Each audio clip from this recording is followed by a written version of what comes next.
자, 오늘 새벽에 주시는 말씀을 받겠습니다. 잠언 28장으로 들어가는데요.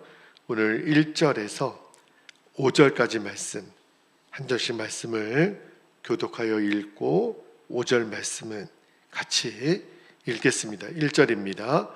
악인은 쫓아오는 자가 없어도 도망하나 의인은 사자같이 담대하니라. 나라는 죄가 있으면 주관자가 많아져도 명철과 지식 있는 사람으로 말미암아 장구하게 되느니라. 3절.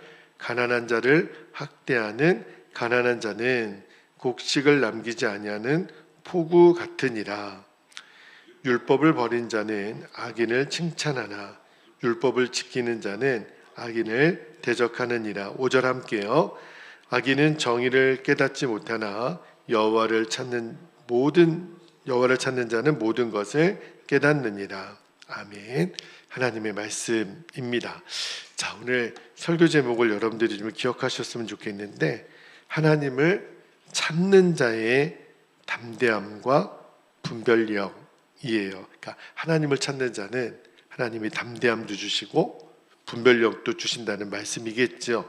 자, 이제 오늘부터 잠언 28장으로 들어가는데, 자, 1절에서 5절까지 말씀을 읽었어요. 아마 여러분이 말씀을 읽다 보면 아마 벌써 눈치가 좀 있으시죠. 오늘 목사님이 의인과 악인에 대한 말씀을 나누겠다. 계속 이제 의인이 나오고 악인이 나오니까. 자, 그런데 맞아요. 오늘 인간의 삶을 의인과 악인으로 갈라놓는데 기준이 뭐냐는 거예요. 그게 핵심입니다. 의인은 어떻고 악인은 어떻고를 아는 것보다 더 중요한 것은 그것을 갈라놓는 기준이 뭐냐면 하나님과의 관계에 있다는 거예요. 그냥 의인이 어떻고 악인이 어떻다, 이게 도덕적인 교훈이 아니라 하나님을 찾는 사람이 의인이고 하나님을 떠난 사람이 악인인데, 그 삶이 어떻게 나눠지는지를 굉장히 구체적으로 보여줍니다. 자, 오늘 첫 번째 주시는 말씀의 진리인데, 첫 번째입니다. 의인은 사자처럼 담대하다는 말씀을 좀 나눌게요. 자, 1절 말씀을 다시 한번 보면 1절에 악인은 쫓아오는 자가 없어도 어떻게 한다고요? 도망한대요. 의인은 사자같이 담대하느니라. 자, 이 사람의 내면 상태를 보여주는 거잖아요. 여러분, 악인은 쫓아오지 않는데도, 쫓아오는 사람이 없는데도 도망해요. 왜 그럴까요? 마음이 불안한 거예요. 도둑이 제발 저린다는 말이 있죠. 그러니까 왜 그럴까요? 죄는요, 이렇게 인간의 마음을 흔들어요. 두렵게 만들어요. 죄 지은 사람들이요, 겉으로는 멀쩡해 보이죠. 그러나 그 내면에는 두려워요. 작은 소리에도 잘 놀래고 사람의 시선이 두렵고 늘 이렇게 불안하고. 왜 그래요? 제발 저리는 거죠. 그러니까 이게 악인의 영적인 상태예요. 자, 그러나 반대로 의인은 어떠냐면 사자처럼 담대해요. 동물의 왕을 보통 사자라고 이렇게 표현을 하죠. 근데 이 담대함은 그냥 성격이나 환경에서 나오는 게 아닙니다. 하나님과의 관계에서 하나님 앞에 아무런 거리낌이 없는 거예요. 나는 하나님 앞에 정직하고 바르게 살고 있다라는 확신에서 나오는 담대함. 여러분, 하나님과의 관계가 정확하면 설명할 수는 없지만 그 사람에게는 평안함과 담대함이 있습니다. 이게 오늘 성경이 말하는 핵심이에요. 만약에 지금 내 마음이 불안해요, 두려워요, 그러면 왜 이렇게 흔들리지? 환경을 탓하기 전에 하나님과의 관계를 점검해야 됩니다. 하나님 앞에 정직하고 또 내가 하나님과의 관계에서 주는 담대함의 근거가 되는 거예요.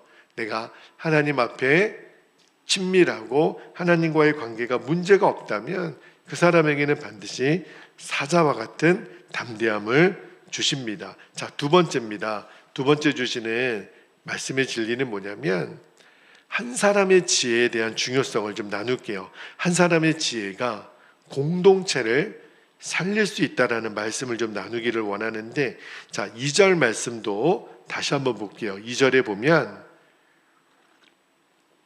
나라는 죄가 있으면 주관자가 많아져도 명철과 지식 있는 사람으로 말미암아 장구하게 되느니라. 요 2절 말씀도 한두 번 읽어서는 의미가 잘 와닿지가 않아요. 근데 잘 읽어보면 이게 공동체를 세우는 원리인데 뭐냐면 이런 거예요. 한 나라도 말입니다. 어느 공동체가 불법이 성행하고 죄가 많아지면 그러면 지도자는 자꾸 바뀌어요. 그러니까 나라도 사회도 직장도, 그러니까 지도자가 너무 자꾸 바뀌면 사회가 혼란스러워질 수밖에 없잖아요. 방향을 잃게 되니까. 그죠? 그런데 어느 한 사람, 많은 사람도 아니에요. 정말 하나님을 경외하는 한 사람, 하나님이 주시는 명철과 지식을 가진 그 한 사람만 있으면 그 공동체를 살릴 수도 있다라는 거예요. 그러니까 성경은 참 놀라운 진리를 우리에게 말씀하는데, 많은 사람, 민주주의 사회가 다수결의 원칙이 그 사상이기 때문에 많은 사람의 선택도 중요하지만, 그러나 성경은 때때로 많은 숫자보다는 하나님 앞에 관계가 분명한, 정확하게 하나님의 그 의미를, 하나님의 지식과 경륜을 깨닫는 어느 한 사람, 그 사람을 통해서 하나님은 역사하시고 공동체를 살리신다는 거예요. 제가 말씀을 읽다가 그렇다. 가정도 그렇고 교회도 그렇고 직장도 그러겠구나. 그러니까 우리 마음속에 나 하나쯤이 안 하면 티 나나, 누군가는 하겠지. 아니에요. 내가 하나님이 들어쓰는 그 한 사람이 그렇게 결정적인 영향력이 있다면, 하나님, 내가 그 한 사람이 되게 해주십시오. 그 결단이 필요합니다. 누가 하겠지. 나 안 하면 달라지겠나? 아니에요. 그러니까 내 스스로 하나님, 내가 공동체를 안정시키는 사람으로 쓰임받게 해주세요. 가정이든 교회든 직장이든 똑같습니다. 주님, 나를 통해 무언가 바로 세우기를 원하신다면 내가 그 도구가 되게 해주시기를, 그렇게 기도를 꼭 할 수 있게 되기를 축복합니다. 자, 세 번째 주시는 말씀의 진리는 조금은 어렵지만 그러나 이 말씀도 꼭 들어야 되는 말씀이기 때문에요. 약자의 타락은요, 더 큰 파괴를 가져온다는 말씀을 드릴게요. 이게 무슨 말이냐면, 자, 3절 말씀을 읽고 설명을 해드릴게요. 3절 말씀에 보면 되게 충격적인 말씀이 나와요. 가난한 자를 학대하는 가난한 자는 곡식을 남기지 아니하는 포구 같으니라. 저는 처음에 이 3절 말씀 읽다가 이게 미스프린트인가? 아니에요. 여기 보면 굉장히 충격적인 표현이 나오죠. 가난한 사람이 가난한 자를 학대한다. 이게 무슨 말일까요? 왜 가난한 사람이 가난한 사람을 학대하죠? 여러분, 사람이 하나님을 떠나면 얼마든지 악해질 수 있다라는 것을 지금 하나님 말씀이 폭로하는 거예요. 사람이 하나님을 떠나잖아요. 환경이 그를 만드는 게 아니라 그 마음이 얼마나 악해질 수 있는지. 저는 요즘 시대를 읽는 눈을 하나님께 구하면서 도대체 이 세계 역사 속에서 되어지는 일, 또 우리 공동체, 우리 교단, 저희가 속해 있는 익산 지방, 하나님, 도대체 이런 일들이 일어나는 때 하나님의 뜻은 무엇입니까? 하나님의 계획은 무엇입니까? 하나님이 어제도 말씀을 준비하면서 주신 마음이 뭐냐면, 우리가 어려움을 겪잖아요. 그러면 사람이 딱 두 가지 길로 나눠진다는 거예요. 하나는 어렵기 때문에 더 겸손해지고 다른 사람을 이해하려고 하는 사람이 있죠. 그런데 또 다른 하나는 더 강팍해지고 다른 사람을 짓밟는 거예요. 이게 도대체 왜 이럴까? 그런데 오늘 말씀해 보니까 후자의 경우 더 강팍해지고 다른 사람을 짓밟으려고 하는 사람의 모습을 어떻게 표현하냐면 곡식을 남기지 아니하는 포구 같다. 얼마나 잔인합니까, 여러분? 싹 쓸어버린다는 거잖아요. 모든 것을 쓸어버리는 포구. 여러분, 이런 말을 서슴지 않게 함부로 말하는 사람, 전형적인 이 후자예요. 그것도 공개적인 자리에서, 언론에서 이렇게 극단적인 표현을 하는 이 지도자의 이 표현이 굉장히 무서운 거예요. 본인은 어떤 그 영향을 미칠지를 정확히 모르고 그 이야기를 할지 모르겠지만 여러분, 굉장히 그거는 하나님 앞에 책망받을 말들이라는 거죠.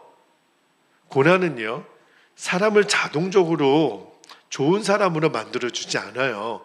고난당한 것이 유익이죠. 왜? 내가 주의 율례를 배우니까. 근데 주의 율례를 배우려고 하지 않는 사람은 고난당한 것이 유익이 되지 않아요. 여러분, 고난 속에서 하나님을 찾을 줄 아는 사람이 좋은 사람인 거예요. 고난 속에 있는데 하나님을 찾지를 않아요. 아무리 그가 한 나라의 전 세계를 대표하는 지도자일지라도 그가 하나님을 찾는 모습이 없어요. 그러면 하나님은 그를 쓰실 수가 없는 거죠. 여러분, 어려울 때일수록 내가 더 마음이 따뜻해지나 아니면 더 날카로워지나 나의 말과 행동은 누군가를 살리는가 누군가를 죽이는가. 여러분, 우리는 절대 누군가를 죽이고 깨뜨리고 날카로운 도구가 되어서는 안 됩니다. 제가 그래서 알았어요. 가난한 자를 왜 또 다른 가난한 자가 학대하나, 이 말씀의 의미를 저는 그렇게 깨닫고 여러분과 그렇게 나눕니다. 꼭 기억하셔야 돼요. 하나님을 대하는 태도의 차이죠. 자, 네 번째 주시는 말씀의 진리도 좀 나눌게요. 자, 그래서 말씀에 대한 태도, 사실은 말씀에 대한 태도가 하나님을 대하는 태도죠. 그 태도가 우리의 인생을 딱 둘로 나눠요. 자, 4절 말씀도 다시 한번 볼게요. 4절에 보니까 율법을 버린 자는, 하나님을 버린 자랑 똑같은 거예요. 악인을 칭찬하나 율법을 지키는 자는 악인을 대적하느니라. 자, 4절 말씀도 한번 우리가 곰곰이 잘 해석해 보기를 원하는데, 여기 중요한 기준이 나오는데, 율법이 하나님의 말씀이잖아요. 하나님과 그분이에요, 율법은. 그러니까 여기 보니까 말씀을 버린 사람의 특징이 뭐냐면 악을 칭찬한다는 거예요. 이게 참 놀랍죠. 유유상종이라는 말 아시죠? 어쩌면 악인들은 그렇게 악인들과 연대하죠. 왜 그럴까요? 왜 말씀을 버린 자가 악을 칭찬할까요? 기준이 사라진 거예요. 이게 옳고 그름의 기준이 사라진 거예요. 지금 우리가 사는 시대도 여러분 잘 읽으셔야 돼요. 옳고 그름의 기준이 흐려지니까 더 이상 죄가 죄로 보이지 않는 거예요. 사람을 죽이는 것도 합리화가 되는 이 시대에 여러분, 설령 그가 종교가 다르고 또 이념이 다르고 사상이 다르더라도 사람을 죽이는 일에 그것이 합리화가 될 수는 없다고 저는 믿습니다. 왜 그러냐면 하나님의 말씀을 붙드는 사람은 그런 선택을 하지 않기 때문에 그래요. 오히려 하나님 말씀을 붙든 사람은 악을 분별하고 그 악하고 싸우는 거죠. 절대로 사람을 죽이는 일에 쓰임받는 도구가 되어서는 안 됩니다. 여러분, 믿음은요, 단순히 착하게 사는 거라고 말씀하지 않죠. 진리를 붙들고 진리를 수호하는 사람을 말해요. 그러니까 이거를 우리 각자에게 적용해 본다면 나는 하나님의 말씀을 절대 기준으로 믿는가, 아니면 감정과 분위기로 판단하나, 그죠? 그리고 죄를 보고 침묵하나 아니면 나는 분별하고 있는가? 아닌 것은 아닌 것으로 말할 줄 알아야 돼요. 저는 요즘 세계에 일어나는 일들을 보면서 어떤 경우에는 아닌 거는 아니라고 말하는 지도자들의 용기도 봐요. 아닌 것은 아닌 거죠. 그리고 바로잡을 수 있는 용기가 있어야 되는데, 자, 그래서 마지막 5번째, 오늘 결론과도 같은 말씀의 진리를 나눌게요. 하나님을 찾는 자는요, 모든 것을 결국은 깨닫게 된다는 말씀을 나눌게요. 자, 오늘 말씀의 결론이 5절에 나와요. 자, 5절 말씀 한번 볼게요. 악인은 정의를 깨닫지 못하나 여호와를 찾는 자는 모든 것을 깨닫느니라. 이 5절 말씀이 굉장히 중요해요. 여기 보니까 악인은 정의를 깨닫지 못한다 그랬어요. 정의가 뭘까? 그죠?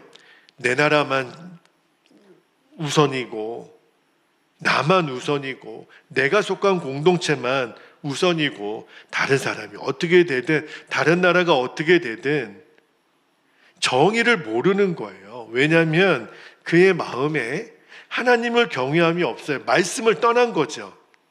지식이 부족한 게 아니에요.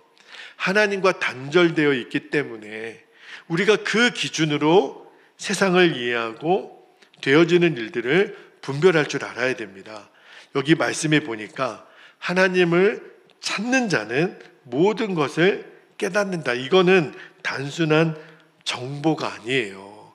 여러분, 우리가 어떤 분별의 기준을 어떤 네이버나 포털 사이트나 어떤 유튜브에서 나오는 누구의 의견이나 이걸 가지고 우리가 분별하는 게 아니라 하나님의 말씀이에요.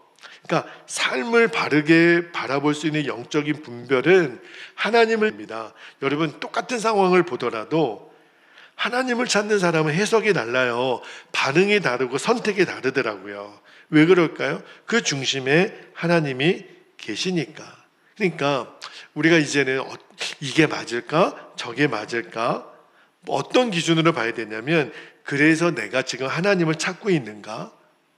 내가 하나님께 묻고 있는가? 말씀은 어떻게 우리에게 가르치시는지 먼저 찾는가? 그 기준이에요. 판단의 기준이 내가 아니라 하나님이 되어야 됩니다. 자, 이제 오늘 말씀을 정리할게요. 자, 오늘 굉장히 우리의 삶을 딱 둘로 나누죠. 하나님을 떠난 삶은 두려워요. 누가 쫓아오는 사람이 없는데도 두려워요.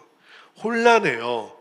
무지해요. 그러나 하나님을 찾는 삶은 사자와 같이 담대하고 안정적이고 모든 것을 깨닫게 해주신다. 그러니까 인생의 결정적인 차이는 어디서 나느냐면, 내가 하나님을 찾고 있느냐, 내가 하나님을 찾지 않느냐, 그 둘로 나눠져요. 하나님을 찾는 사람은 언제나 예배의 자리, 기도의 자리, 말씀의 자리에 머물러 있죠. 그러나 하나님을 찾지 않는 사람은 자기가 독불장군이에요. 내가 하겠다는데 내 판단이 옳고 내 판단대로 되어져야 되고, 다른 사람이 죽든 말든 그게 무서운 거예요. 하나님을 경외함이 1도 없는 사람이 지도자가 되면 완전히 망합니다. 그래서 오늘 새벽에 우리가 결단했으면 좋겠어요. 하나님, 환경이 아니라 하나님을 바라보고 하나님을 내가 구하고 찾겠습니다. 그러면 하나님이 우리에게 사자와 같은 담대함도 주시고 모든 것을 알게 해주시는 깨달음도 주시고 분별하는 지혜도 주실 줄 믿습니다. 이제 우리 함께 기도하겠습니다. 2가지 기도 제목을 오늘 우리가 단단히 붙잡고 기도하기를 원합니다. 첫 번째는 하나님과의 관계 회복을 위해서 기도했으면 좋겠습니다. 그래서 우리의 인생이 더 이상 두려움이 아니라 담대함으로 살아가게 하옵소서. 두 번째는 말씀을 늘 기준이에요. 하나님을 찾는 자가 되는 거는 말씀을 찾는 자랑 똑같은 말이에요. 말씀을 기준으로 분별하여 내가 속한 공동체를 살리는 한 사람이 되게 하옵소서. 나 자신을 위해서도 기도하지만 특별히 공동체의 리더들을 위해서 기도해 주십시오. 교회 담임 목사인 저를 위해서도 기도해 주시고, 또 우리 지방과 연회가 속해 있는 지도자들을 위해서도 기도해 주시고, 우리가 지금 나라와 민족과 열방을 위해서도 지도자들, 그들의 기준이 하나님 말씀이 되도록 우리가 꼭 그렇게, 그래서 공동체를 살리는 사람으로 쓰임 받도록 우리가 특별히 지도자들을 위한 기도도 오늘 새벽에 함께 드릴 수 있기를 바랍니다. 이 시간 주님의 이름을 간절히 부르고 합심하여 통성으로 기도합니다. 주여